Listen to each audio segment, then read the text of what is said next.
चतुर्भुज जगन्नाथ कंठशोभित कौस्तभ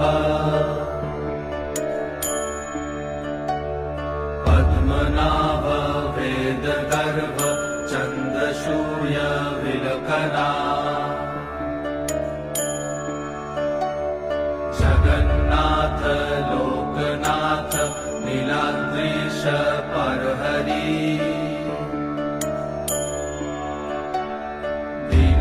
दीनबन्धुर्दया सिन्धु कृपालु जनरक्षका कम्बुपाणि चक्रपाणि पद्मनाभ नरोत्तम जगत्तं पालको व्यापी सर्वव्यापी सुरेश्वर